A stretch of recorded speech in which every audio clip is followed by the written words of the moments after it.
Negative list में कोई problem नहीं होगी, पक्का ना?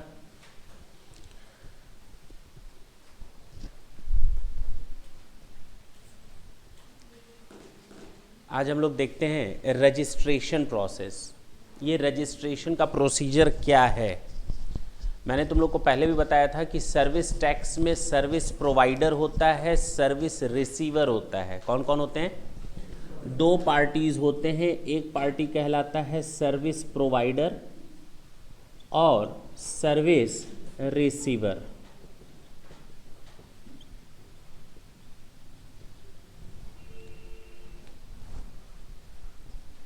Service provider and service receiver. आज तक जो हम लोगों ने देखा, नॉर्मल केस में जिम्मेदारी किसकी होती थी, लायबिलिटी किसकी होती थी? सर्विस टैक्स कलेक्शन की। रिसीवर की या प्रोवाइडर की? प्रोवाइडर की।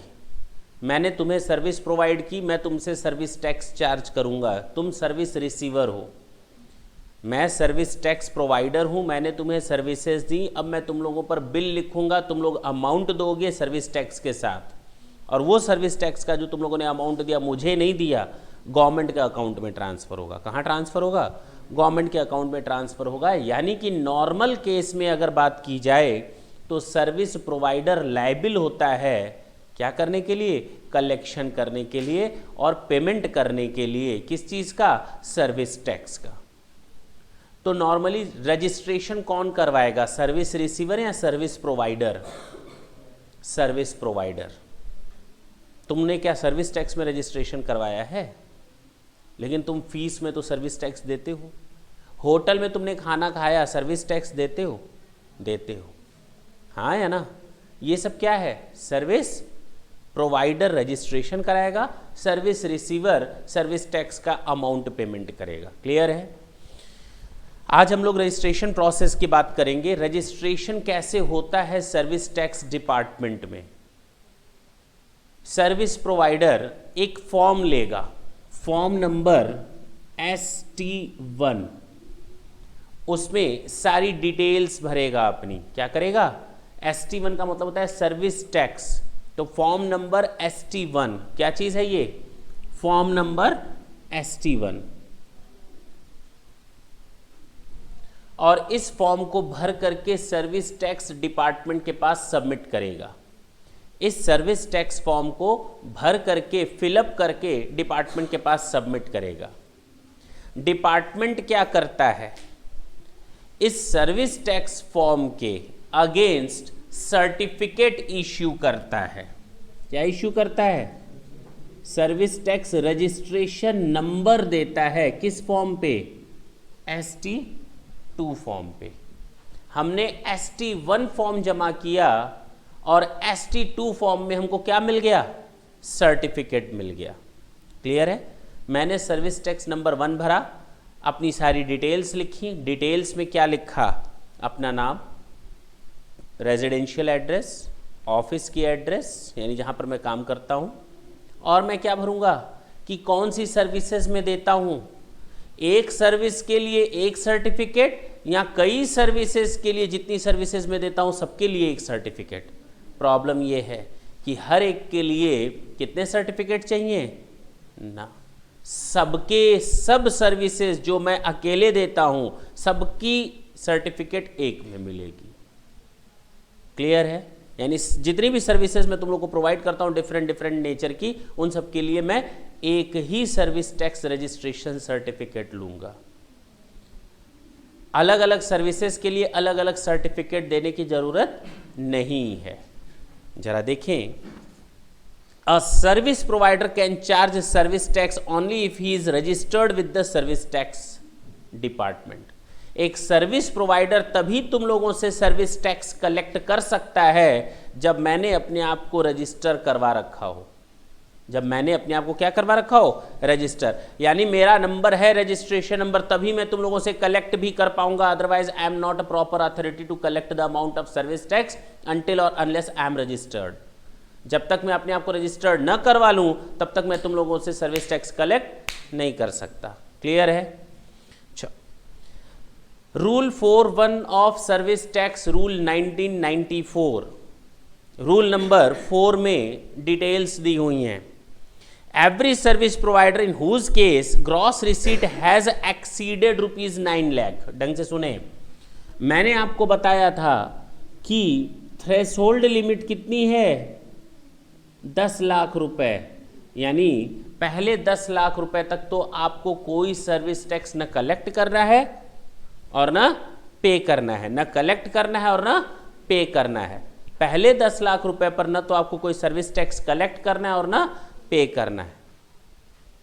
क्या हर साल ये 10 लाख रुपए? ना, मेरा नया बिजनेस है, मेरा ये फर्स्ट ईयर है। क्या है? फर्स्ट ईयर है। मुझे लगता है 1 लाख 2 लाख 3 लाख की सर्विसेज हो जाएंगी, बहुत बड़ी बात है। फर्स्ट ईयर में मेरी सर्विसेज कितनी हुई? 6 lakh. It is of no use to get the registration certificate at all. It is of no use to apply for the registration certificate. Now, again in the second year, मेरी services हुई 8 लाख तक, मैंने कोई application नहीं डाली service tax department में। मैं service provider हूं, तुम लोग सर्विस रिसीवर हो, ना मैं सर्विस टैक्स तुम लोगों से चार्ज करूंगा और ना तुम लोग हमें दोगे, और नहीं ये पूछने आओगे सर आपने सर्विस टैक्स में रजिस्ट्रेशन करवाया है कि नहीं करवाया। ना ना ना ना ना, नहीं पूछोगे तुम लोग, वो मैं चार्ज करूंगा। तो इसका मतलब ये कि मैं क्या हूं, सर्विस टैक्स रजिस्ट्रेशन अगर मैंने ले रखा है तो मुझे तुम लोगों से सर्विस टैक्स कलेक्ट करना पड़ेगा। चलो, सेकेंड ईयर में 8 लाख, थ्रेशोल्ड लिमिट तो क्रॉस हुई नहीं। थर्ड ईयर की बात करते हैं, 12 लाख रुपए, क्या मुझे सर्विस टैक्स देना है? हाँ या ना? कितने पर?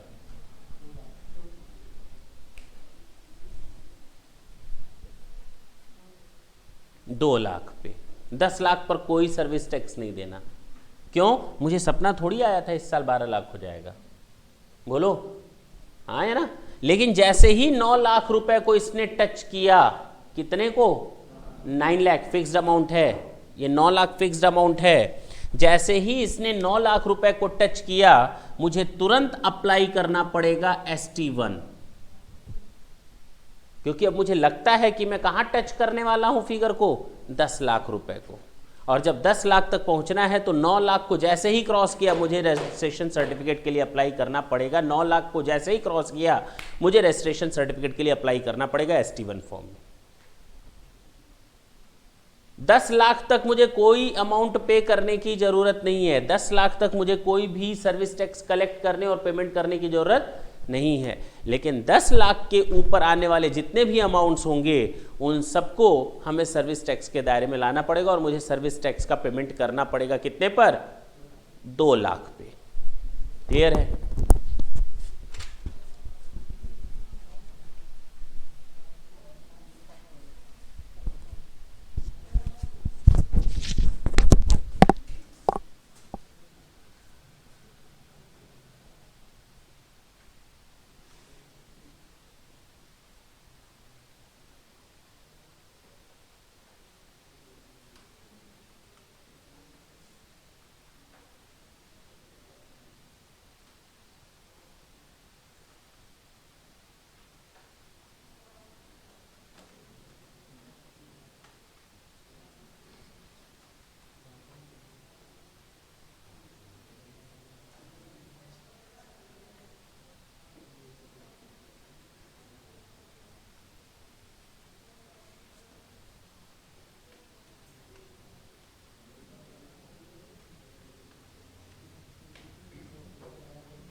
हाँ, तो जैसे ही 9 लाख क्रॉस किया हमको सर्टिफिकेट के लिए अप्लाई करना पड़ेगा और फर्स्ट ईयर में केवल 2 लाख रुपए तक हमको टैक्स देना है। 2 लाख रुपए की वैल्यू की सर्विसेज पर सर्विस टैक्स कलेक्ट करना है 12.36% से। याद होगा टैक्स रेट। चलो, तो ये थर्ड ईयर हो गया। अब फोर्थ ईयर की बात करते हैं। फोर्थ ईयर में मैंने सर्विसेज दी हैं कितने की, बताओ मुझे सर्विस टैक्स कितने पर देना है? पूरे 15 लाख पर। थ्रेशोल्ड लिमिट 10 लाख है। ये केवल उस समय, बोलो, पहला साल। दूसरे साल क्या 10 लाख की छूट मिलेगी? बोलो भाई। दूसरे साल में क्या हमको 10 लाख की छूट मिलेगी? नहीं, हमको फर्स्ट अमाउंट से ही सर्विस टैक्स चार्ज करना पड़ेगा। पहले ही अमाउंट से सर्विस टैक्स चार्ज करना पड़ेगा। ये थोड़ी कि फिर से 9 लाख तक इंतजार करो 10 लाख तक देखो, ना ना ना, वो तो केवल उस साल में था जब फर्स्ट ईयर में, अभी हमें मालूम नहीं था कि 10 लाख क्रॉस करेंगे या नहीं करेंगे। तो फर्स्ट ईयर में हमने वेट किया, जैसे ही 9 लाख क्रॉस हुआ तो हमने रजिस्ट्रेशन सर्टिफिकेट के लिए अप्लाई कर दिया। अब ढंग से सुनना, क्लियर है? अब 12 लाख हो गया तो 10 लाख तक माफ है इस साल, क्योंकि 9-10 लाख तक तो हमने कलेक्ट किया ही नहीं लोगों से। तुम लोगों से पैसा लिया नहीं तो मैं गवर्नमेंट को कैसे दे दूं? जब लिया ही नहीं तो मैं गवर्नमेंट को कहां से दूं? हाँ, लेकिन इस साल फर्स्ट इनवॉइस से ही हमको सर्विस टैक्स कलेक्ट करना पड़ेगा। हमको फर्स्ट इनवॉइस से ही सर्विस टैक्स कलेक्ट करना पड़ेगा। चलो, फिफ्थ ईयर में हमारी सर्विसेज हो गई 8 लाख की। बताओ क्या सर्विस टैक्स देना है या नहीं देना है? कितने पर? पूरे 8 लाख पर। और अगर अपना भला चाहते हो तो सर्विस टैक्स को क्या करवा लो, रजिस्ट्रेशन को कैंसिल करवा लो। क्योंकि अब तुम्हें लगता है कि आने वाले सालों में हमें और बेनिफिट नहीं मिलने वाला, कैंसिल करवा दो ना, सरेंडर कर दो ना सर्टिफिकेट, क्या दिक्कत है? बोलो, पक्की बात है ना?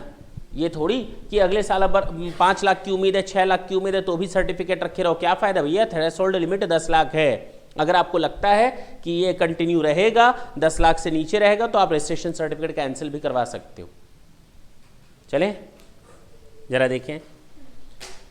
Every service provider in whose case gross receipt has exceeded rupees 9 lakh shall apply for registration to the service tax department in form number ST1 within a 30 days from the date of crossing the limit of rupees 9 lakh। 30 दिन बहुत जगह काम आएगा, हर जगह केवल 30 days 30 days 30 days 30 days 30 दिन के अंदर आपको अप्लाई करना पड़ेगा। जिस दिन 9 लाख रुपए की सर्विसेज को क्रॉस किया, ग्रॉस रिसीट क्रॉस किया, उस दिन के बाद 30 दिन के अंदर ही अंदर आपको अप्लाई कर देना है ST1 में। हाँ या ना? He will charge service tax after crossing the limit of rupees 10 lakhs। पक्की बात है ना? He will also submit a copy of permanent account number and proof of residence. अच्छा, एक बात बताओ, परमानेंट अकाउंट नंबर उसको देना पड़ता है। क्या देना पड़ता है? परमानेंट अकाउंट नंबर, यानी बिना पैन के आपका रजिस्ट्रेशन नहीं होने वाला। कहीं पर भी ये नहीं लिखा है कि PAN number is compulsorily for an SSC to get a certificate, लेकिन ये जरूर लिखा है बिना पैन के आपको रजिस्ट्रेशन नंबर ही नहीं मिलेगा। कहीं ये नहीं लिखा है कि PAN number is necessary, means pan card is necessary, लेकिन हाँ, बिना पैन नंबर के आपको सर्टिफिकेट नहीं मिलेगा। तो बट ऑब्वियस है कि पहले आपको पैन नंबर अप्लाई करना पड़ेगा। आपके पास जब पैन नंबर होगा, परमानेंट अकाउंट नंबर होगा, तभी आप क्या कर सकते हो, रजिस्ट्रेशन के लिए अप्लाई कर सकते हो। क्यों पैन नंबर होना जरूरी है सर? थोड़ी देर बाद डिस्कस कर लेते हैं क्यों पैन नंबर होना जरूरी है। चलो, he will also submit a copy of pan and proof of residence. Department अब क्या करेगा जानते हो? डिपार्टमेंट आपसे ST1 ले लिया और अगले 7 वर्किंग डेज के अंदर अंदर, कितने दिन के अंदर? नेक्स्ट 7 डेज जो वर्किंग के होते हैं, डिपार्टमेंट ये देखेगा क्या एसएससी जेन्युइन है या नहीं। दूसरी चीज, क्या एसएससी ने जो आईडी और एड्रेस प्रूफ दिया है, क्या उस एड्रेस पर वो बिल्डिंग है या नहीं, यानी उसने एक्चुअल स्टेटस दी है या नहीं। ये जानकारी लेगा कौन? Service tax department. कितने दिनों के अंदर? 7 दिनों के अंदर। जरा देखें, department shall grant him a registration certificate in form number ST2 within 7 days from the date of receipt of application. अगर 7 दिनों के अंदर डिपार्टमेंट सर्विस प्रोवाइडर को सर्टिफिकेट नहीं देता है तो 8वें दिन मान लिया जाएगा कि एसएससी को सर्टिफिकेट मिल गया, हाँ मिल गया। अजीब बात है ना। अगर 7 वर्किंग डेज के अंदर रजिस्ट्रेशन सर्टिफिकेट एसएससी को नहीं दिया जाता तो 8वें दिन मान लिया जाएगा कि एसएससी को रजिस्ट्रेशन सर्टिफिकेट ग्रांट कर दिया गया ऑटोमेटिकली। बड़े आश्चर्य की बात है। सर नंबर कितने है? नंबर है कहाँ? अभी मैं बताता हूँ नंबर कहाँ है। क्यों? द सर्विस प्रोवाइडर, देखो लिखा है provider shall be deemed to be registered. Next, the service provider shall be given a registration number by the department which will be called service taxpayer code, STP code। क्या कहते हैं उसको? STP code, service tax payer code. जो registration grant किया जाता है उस code को हम लोग नाम देते हैं STP code, registration service tax payer code या रजिस्ट्रेशन नंबर। तो रजिस्ट्रेशन नंबर या सर्विस टैक्स पेयर कोड होता क्या है मालूम है? 15 डिजिट का नंबर होता है। ये जो एसटीपी कोड होता है ये 15 डिजिट का होता है और ये अल्फा न्यूमेरिक होता है। क्या होता है? अल्फा न्यूमेरिक का मतलब ABCD भी होते हैं और 1 2 3 4 भी होता है, सब मिक्स होता है। जो शुरू के 10 डिजिट होते हैं, जो शुरू के 10 डिजिट होते हैं वो आपके पैन नंबर होते हैं। अब समझ में आया पैन क्यों जरूरी है? ये आपके क्या होते हैं? पैन नंबर होते हैं। जैसे मान लो किसी का है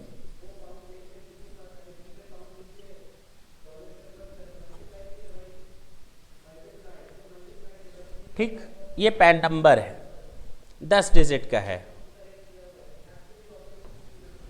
पक्की बात है ना। ये यूनिक नंबर होता है। जो पैन नंबर इसको मिलेगा वही पैन नंबर इसको भी मिलेगा। क्यों?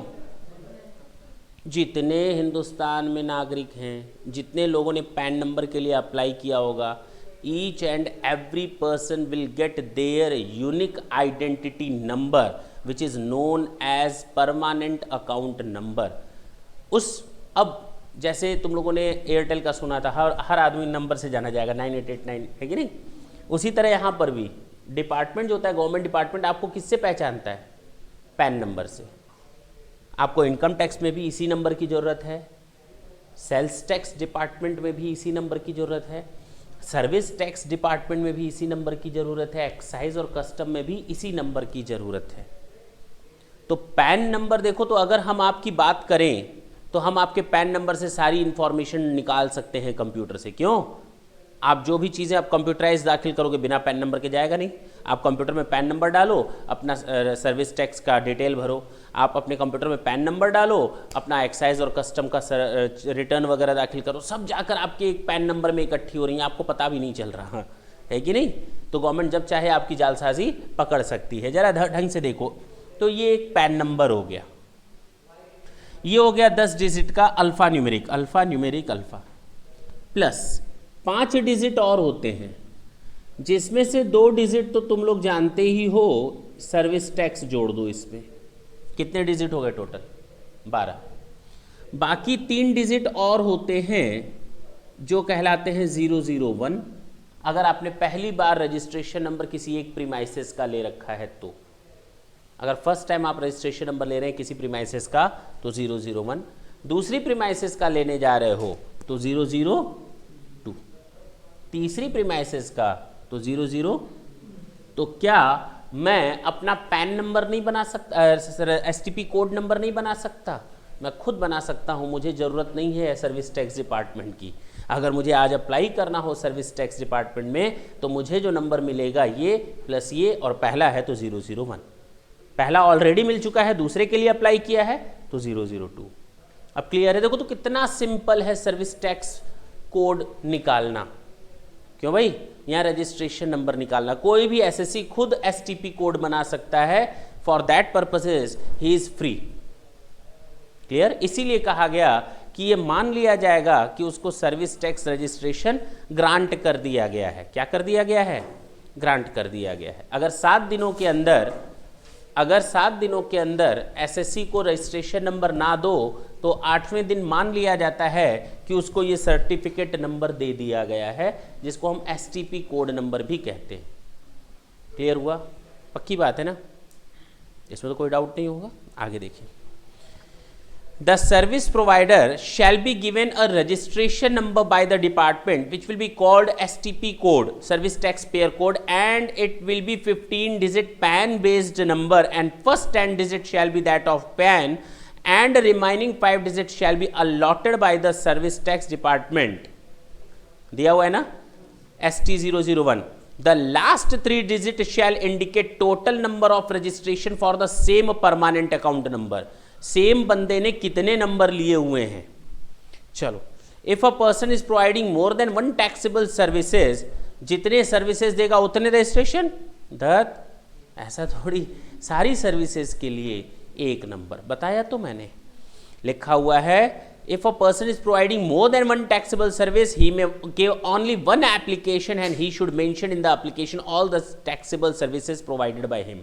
और उस एप्लीकेशन नंबर में वो सारी की सारी इंफॉर्मेशन लिखेगा कि मैं कौन कौन सी सर्विसेज और प्रोवाइड करता हूं। क्लियर हुआ? यहां तक की स्टोरी में तो कोई प्रॉब्लम नहीं है। आगे देखते हैं। A person may apply for voluntary registration। मैं चाहता हूं कि मैं पहले ही दिन से रजिस्ट्रेशन नंबर ले लूं। मैं चाहता हूं कि मुझे वो थ्रेशोल्ड लिमिट नहीं चाहिए। मैं चाहता हूं कि मैं सर्विस टैक्स कलेक्ट करूं और सर्विस टैक्स का गवर्नमेंट को पेमेंट करूं। I am not interested to avail the benefit of threshold limit. I just want to start to collect it from the service recipient. I just want to pay the amount of service tax to the government. Now at that time, if I'll just get the certificate from the department, it is known as voluntary registration। स्वेच्छा से किया गया registration. 10 lakh के ऊपर तो government पकड़ करके आपका रजिस्ट्रेशन कराएगी ना, लेकिन 10 लाख से नीचे अगर आप रजिस्ट्रेशन कराते हो और सर्विस टैक्स कलेक्ट करके पेमेंट करना चाहते हो, भले ही आप लिमिट के अंदर हो, लेकिन आप चाहते हो कि मेरा रजिस्ट्रेशन नंबर हो, मैं कुछ बेनिफिट्स उठाऊं, सैनवेट क्रेडिट वगैरह का मैं बताऊंगा बाद में, तो वो चीज़ें अगर बेनिफिट उठाना चाहते हो, आप सामने वाले को सैनवेट का क्रेडिट देना चाहते हो, तो आपको रजिस्ट्रेशन करवाना पड़ेगा, भले ही आप 1 रुपए की ही सर्विसेज क्यों न दिए हो। तो इसको हम कहते हैं voluntary registration. A person may apply for voluntary registration at any time and also a person may forgo the general exemption of ₹10 lakhs। Clear है? As per section 77, any person who has failed to take the registration shall be liable to a penalty which may extended to ₹10,000। अगर कोई बंदा जिसको registration करवाना था, registration करवाने में failure हो जाता है, तो उस पर 10,000 रुपए तक की पेनाल्टी लगाई जा सकती है। क्लियर है? कितने रुपए तक की पेनाल्टी? 10 लाख तक की। तो ऊपर मैंने देखो समरी में बना रखा है सामने साइड में, ST1 फॉर्म याद रहेगा, 30 डेज याद रहेगा, 9 लाख तक की लिमिट के बाद दौड़ेगा वो डिपार्टमेंट के पास, 10 लाख रुपए के बाद वो कलेक्ट करना स्टार्ट करेगा, 10 लाख उसकी थ्रेशोल्ड लिमिट है, ST2 पर रजिस्ट्रेशन सर्टिफिकेट मिलता है और 7 दिनों के अंदर मिल जाता है। ठीक है ना? जरा देखिए नीचे, सेंट्रलाइज्ड रजिस्ट्रेशन। ये सेंट्रलाइज्ड रजिस्ट्रेशन क्या होता है? मैंने कहा हर एक प्रीमाइसेस का मैं एक रजिस्ट्रेशन सर्टिफिकेट लूंगा। भाई मेरा जो जहां ज्यूरिसडिक्शन होगा वहां तो मुझे अप्लाई करना पड़ेगा ना। हाँ है ना? मान लो मैं कानपुर में बिजनेस कर रहा हूँ, तो मैं कानपुर ज्यूरिसडिक्शन में आने वाले सर्विस टैक्स डिपार्टमेंट के पास अपना रजिस्ट्रेशन करवाऊंगा। मैं इलाहाबाद में कर रहा हूँ काम, तो इलाहाबाद ज्यूरिसडिक्शन में आने वाले, मैं इलाहाबाद के ज्यूरिसडिक्शन में काम कर रहा हूँ, तो मुझे वहाँ के डिपार्टमेंट के पास रजिस्ट्रेशन करवाना पड़ेगा और अलग अलग नंबर्स लेने पड़ेंगे। ठीक है ना? अब आता है ना अब मैं हर जगह के लिए अलग अलग रजिस्ट्रेशन नंबर नहीं लूंगा, सबके लिए मैं एक रजिस्ट्रेशन नंबर ले सकता हूं। जरा उसी को देखें, उसी को कहा जाता है centralised registration. If a service provider is providing services from more than 1 premises, in such a case he can apply for separate registration for each of such premises। हर एक प्रीमाइसेस के लिए रजिस्ट्रेशन नंबर लिया जाता है। Purpose ही यही है कि क्या हो, जुरिस्डिक्शन अलग अलग हो जाता है। For each of such premises he may apply for a single registration and that is known as centralised registration.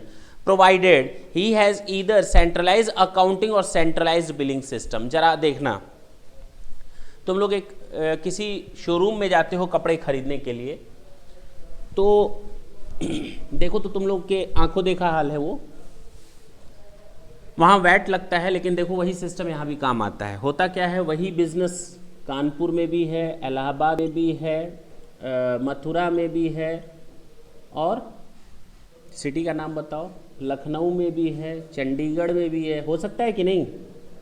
हो सकता है। अब है क्या कि इनकी सबकी हेड ऑफिस जानते हो कहाँ है? दिल्ली। इसके लिए अलग सर्टिफिकेट, इसके लिए अलग सर्टिफिकेट, इसके लिए अलग सर्टिफिकेट, इसके लिए अलग सर्टिफिकेट, इसके लिए अलग सर्टिफिकेट। लेकिन इसने क्या करवाया? सेंट्रलाइज्ड बिलिंग सिस्टम है। मैं इसके पास सामान खरीदने गया, शोरूम के पास, दुकान का नाम था ली, ठीक है ना, शोरूम है था। इसके पास मैं कपड़े लेने गया, ये तुरंत बैठा था, कपड़े ले जाकर मैंने दिए, मुझे ये खरीदना है। तुरंत इसने अपना कौन सा कार्ड रीडर निकाला, कौन सा कार्ड रीडर, बारकोड रीडर, तुरंत अपना निकाला, उस पर टिक किया, क्लिक से आवाज़ आई, कंप्यूटर पर नंबर छप गया, है कि नहीं? तुरंत उसने टाइप किया, प्रिंट निकाल कर दे दिया। बेसिकली वो इंटरनेट से जुड़ा हुआ है उसका बिलिंग सिस्टम। वो नहीं बिल काट रहा, दिल्ली वाले काट रहे हैं। बात समझना, वो बिल कौन काट रहा है? दिल्ली वाले। फिलहाल अगर उसका अपना सॉफ्टवेयर हो तो बात दूसरी है, लेकिन हम उसकी बात नहीं कर रहे, सेंट्रलाइज बिलिंग सिस्टम की बात कर रहे हैं। बिल कहाँ से कट करके आया? दिल्ली। यानी he is not authorized person to issue invoice directly to a client. Clear? This is known as centralized billing system. सारा काम कहाँ से हो रहा है? सेंट्रल लेवल से हो रहा है, हेड ऑफिस से हो रहा है। तो अगर दिल्ली वाला केवल एक सर्टिफिकेट ले लेना, अगर उसका सेंट्रलाइज बिलिंग सिस्टम या सेंट्रलाइज अकाउंटिंग सिस्टम है, उसके लिए केवल एक सर्टिफिकेट लेना ही सफिशिएंट होगा, सबके लिए अलग अलग सर्टिफिकेट लेने की जरूरत नहीं है। जरा देखें, if a service provider is providing services from more than one premises, in such a case he can apply for separate registration for each of such premises. Okay, he may apply for a single registration called centralized registration provided he has either centralized accounting system or centralized billing system. In such a case, one of the place shall be considered to the head office and all other premises shall be considered to its branches. Clear? A single registration certificate shall be issued if the service provider do not have centralized accounting and also there is no centralized billing system. He cannot avail to get the benefit of centralized billing or centralized registration. Clear? Sorry, centralized registration. वो centralized registration में नहीं जा सकता। Centralise registration में आप तभी जा सकते हैं जब आपका सेंट्रलाइज अकाउंटिंग सिस्टम हो या सेंट्रलाइज बिलिंग सिस्टम हो। क्लियर है? हाँ या ना? चलो, amendment of registration certificate, amendment करवाना है। मैंने कहा था ना 30 दिन बहुत काम आएंगे। क्या काम आएंगे? 30 दिन। Amendment of registration certificate, a service provider में अप्लाई फॉर अमेंडमेंट। अगर मैंने अपने बिजनेस का प्लेस चेंज कर दिया, कानपुर से मैं लखनऊ में गया, अमेंडमेंट करवा लो। क्या करवा लो? अमेंडमेंट करवा लो। कितने दिनों के अंदर?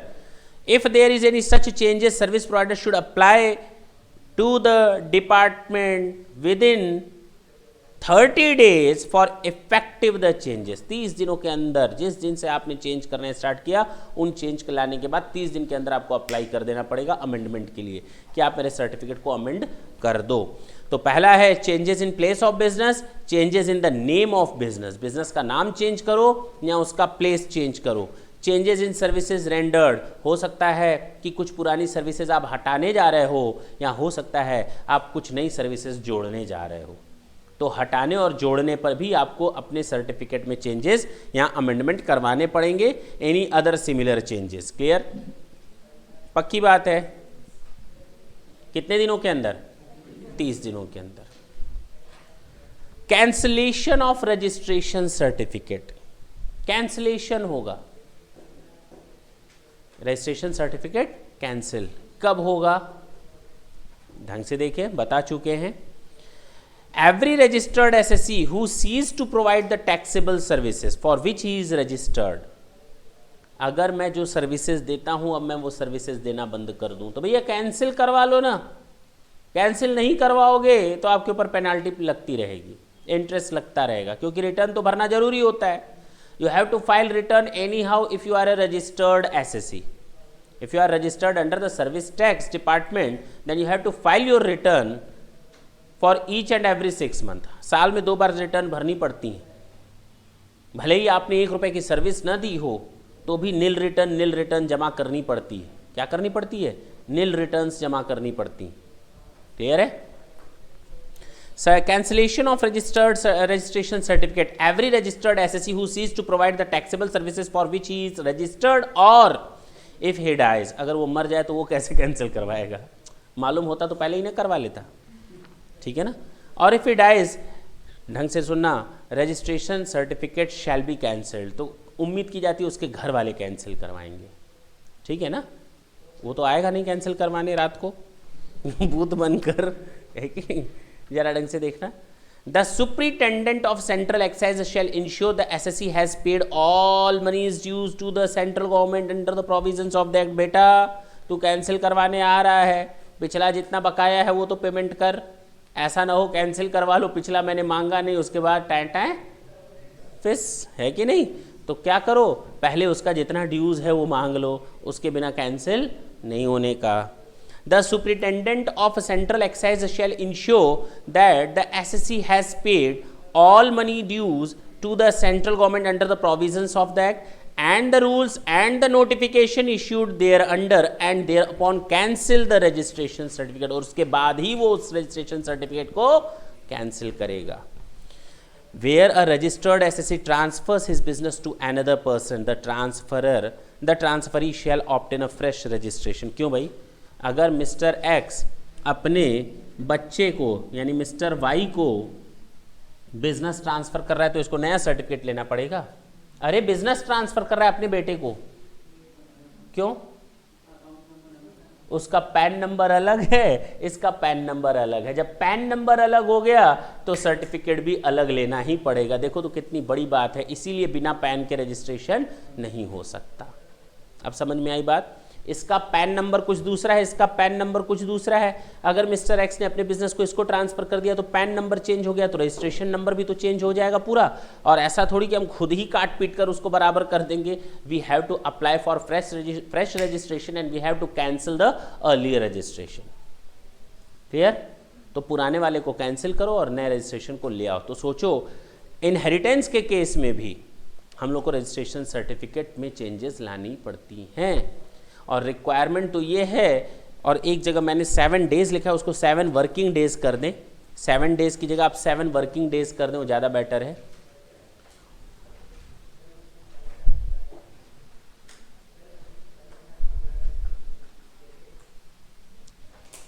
तो रजिस्ट्रेशन का हिसाब किताब समझ में आया?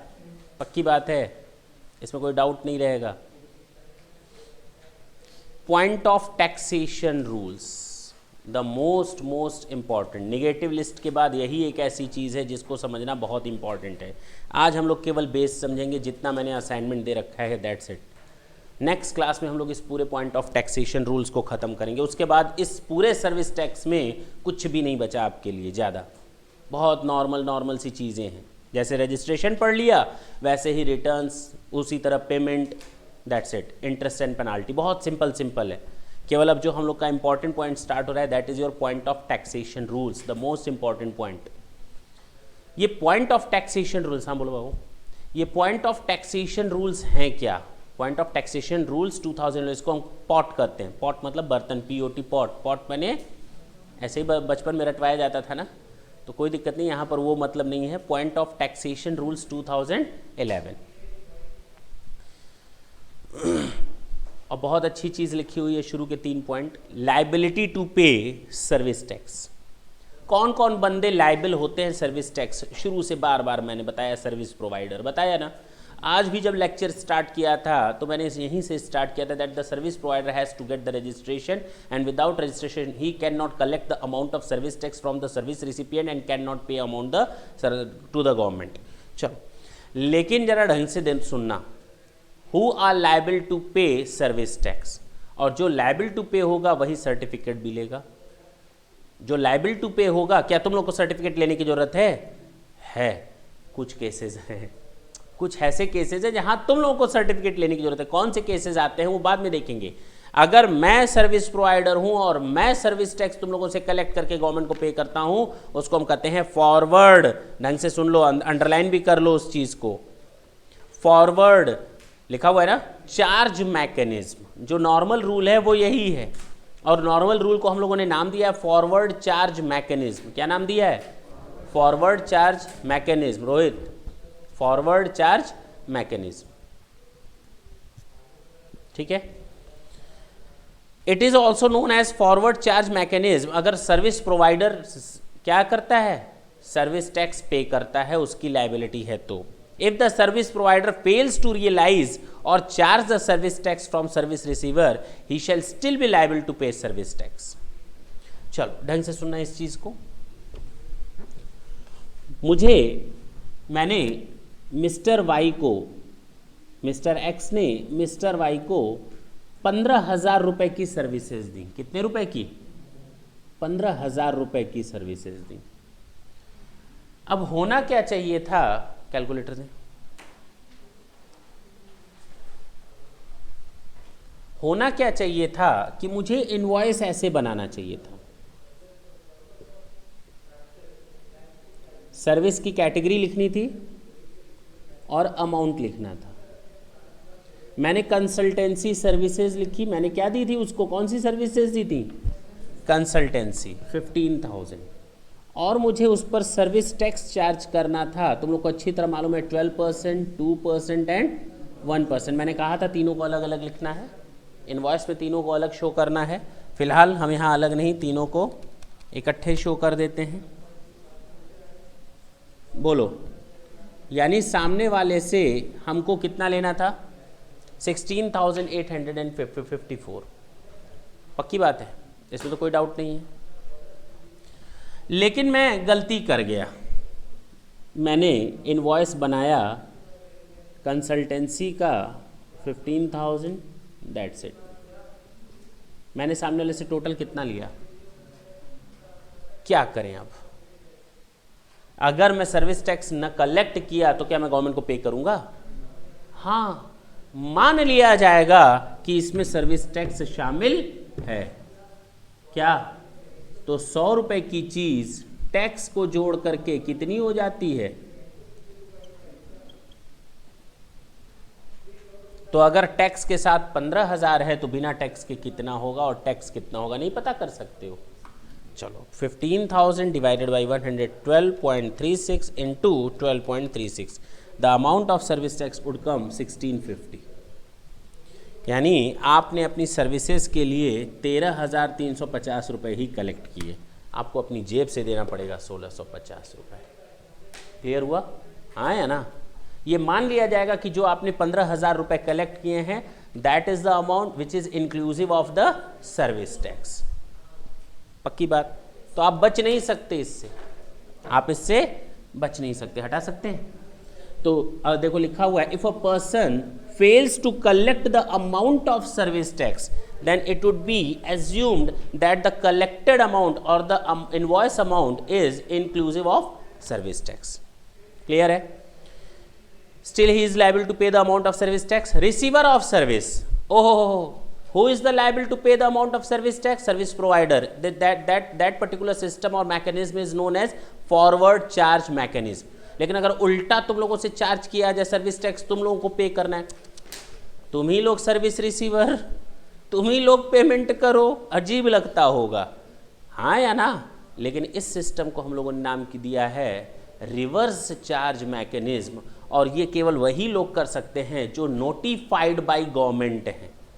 कौन है? नोटिफाइड पर्सन्स हैं, और गवर्नमेंट ही नोटिफाई कर सकती है। In certain cases notified persons are liable to pay the amount of service tax, और इसको हम लोग it is also known as reverse charge mechanism. लिख लें कहीं पर, it is also known as reverse charge mechanism. बोलो भाई। तो पहला था तुम लोग का फॉरवर्ड चार्ज मैकेनिज्म, और दूसरा है तुम लोग का reverse charge mechanism. Forward charge mechanism बिल्कुल नॉर्मल है, जो सर्विस प्रोवाइडर देता है, सर्विस का पेमेंट करता है गवर्नमेंट को।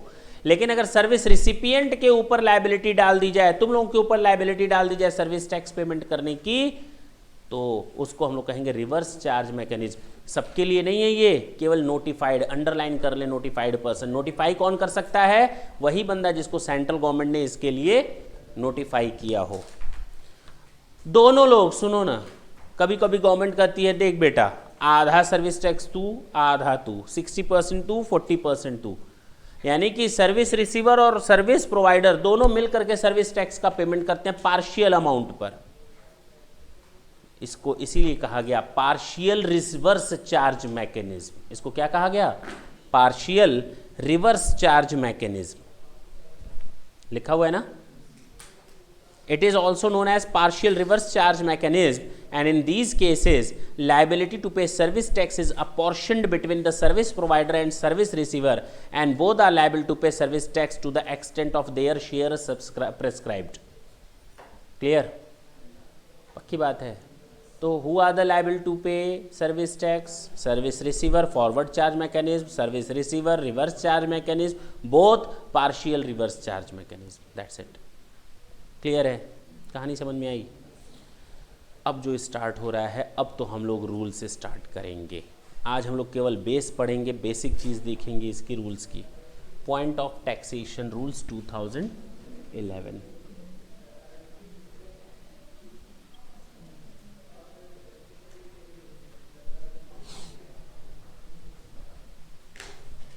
बोलो।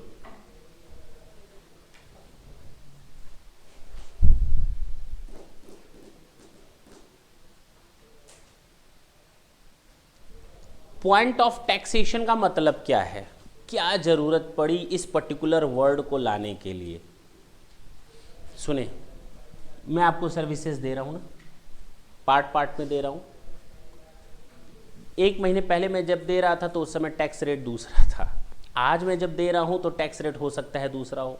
2 महीने बाद जब कोर्स खत्म होगा हो सकता है टैक्स रेट दूसरा हो। मैं तो कंफ्यूज हो गया, आखिर मैं किस रेट से टैक्स दूँ? जो सबसे कम होगा उस दिन पर पॉइंट ऑफ टैक्सेशन मान लूंगा मैं। है कि नहीं? गलत है कि नहीं? हाँ या ना?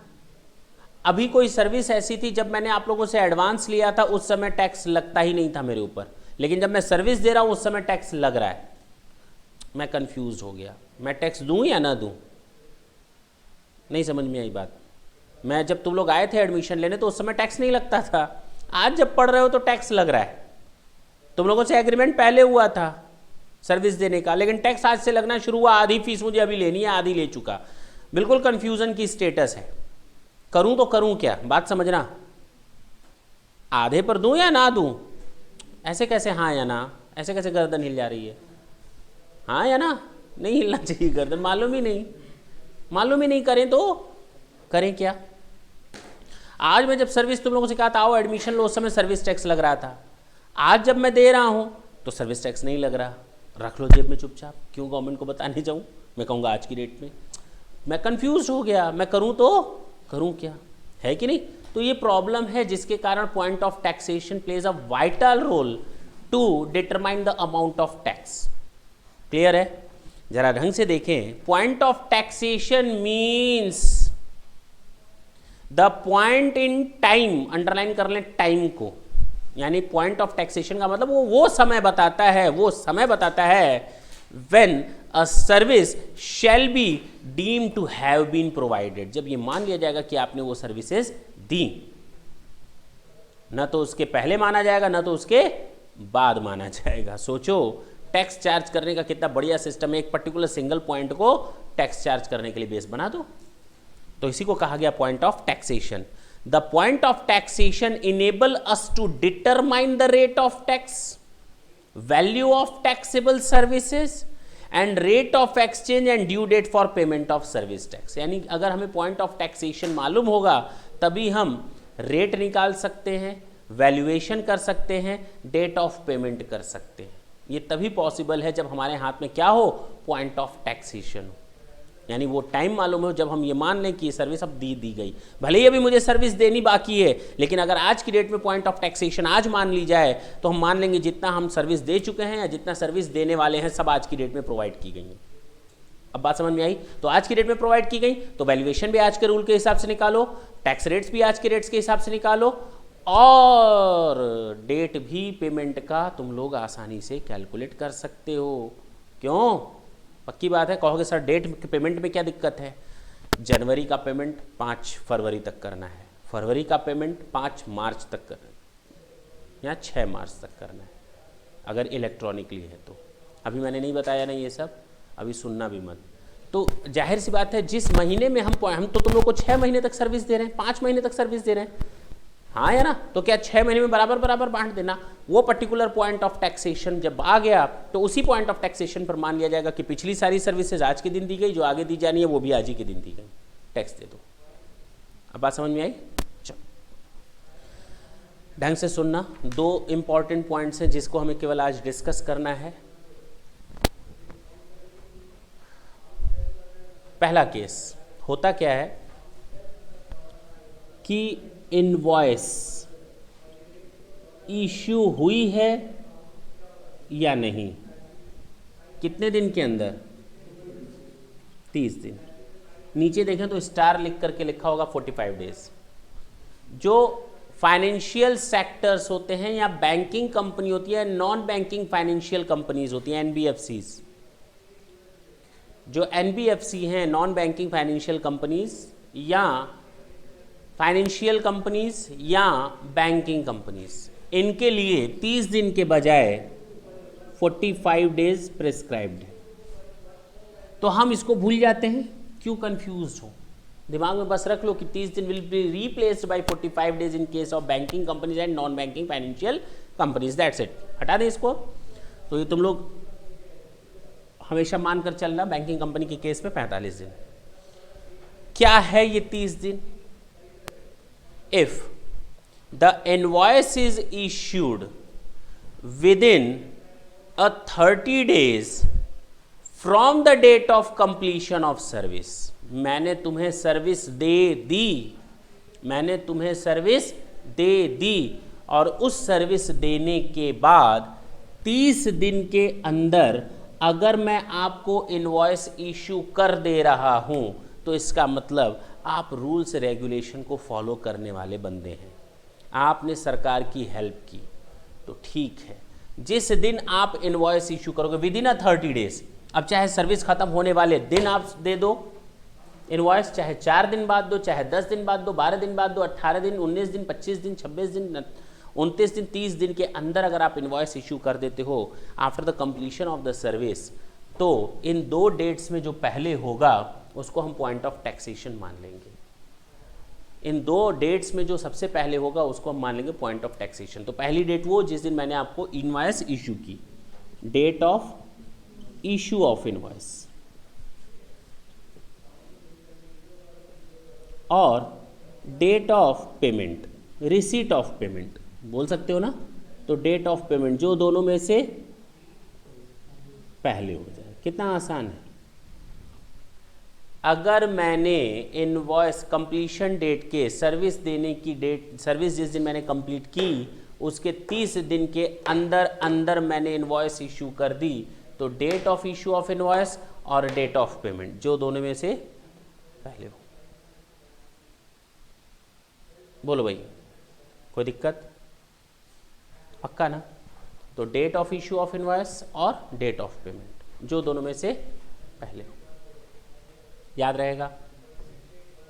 लेकिन अगर मैंने ये इनवॉइस 30 दिन के अंदर इशू नहीं की, invoice issue not within a 30 days from the date of the completion of service, then in 2 dates में जो पहले डेट आएगी, अब तो date of issue of invoice तो है ही नहीं, तो date of completion of service, date of completion of service. भाई सीधी सी बात है। अब बेटा लो, तुमको 30 दिन के अंदर इनवॉइस इशू करने का मौका दिया था, तुमने तो किया ही नहीं, तो हम उसी डेट पर चले जाएंगे जिस दिन आपने जिस डेट को आपने सर्विसेज कंप्लीट की, या डेट ऑफ पेमेंट जो दोनों में से पहले।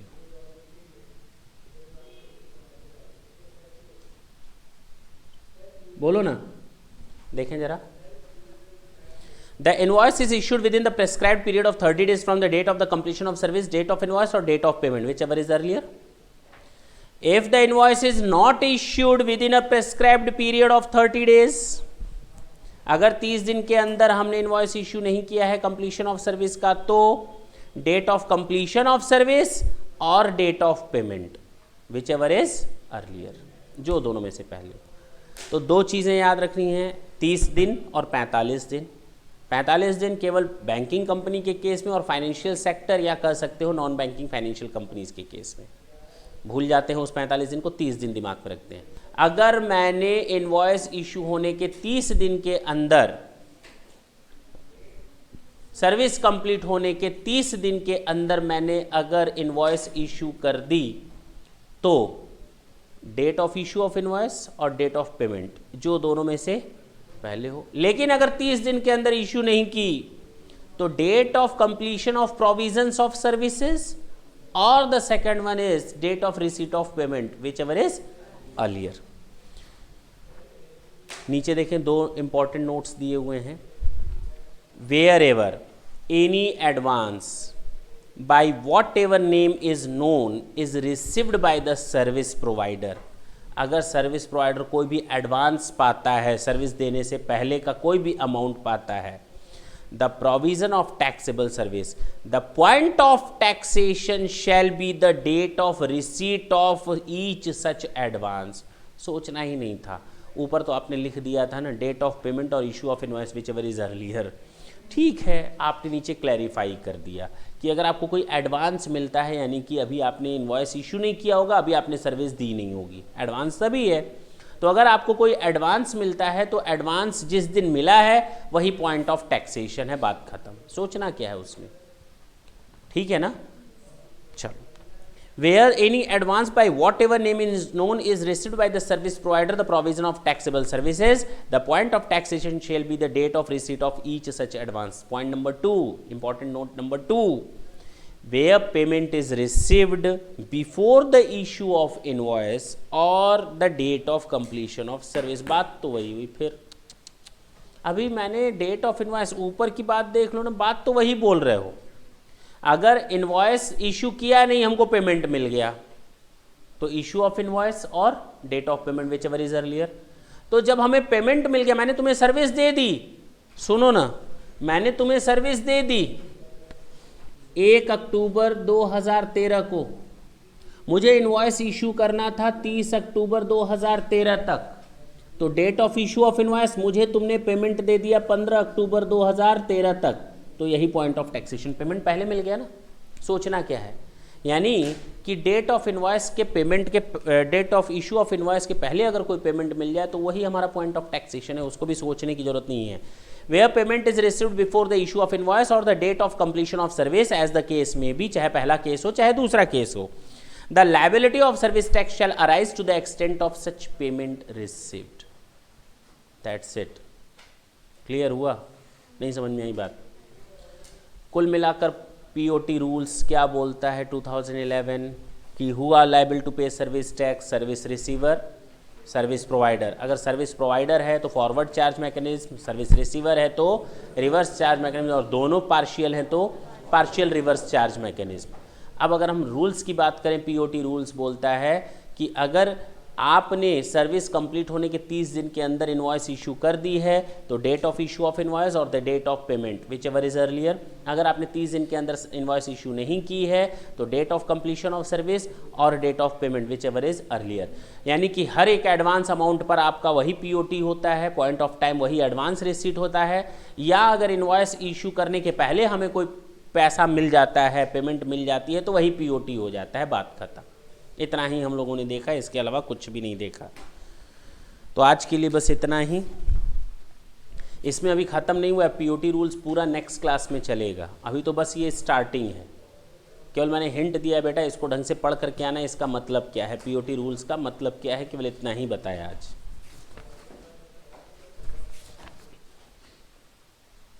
बाकी अगर लास्ट क्लास में कोई चीज़ छूट गई हो या ना समझ में आ रही हो, पूछ सकते हैं। बाकी सारी चीज़ें मैंने डिटेल में दे रखी हैं।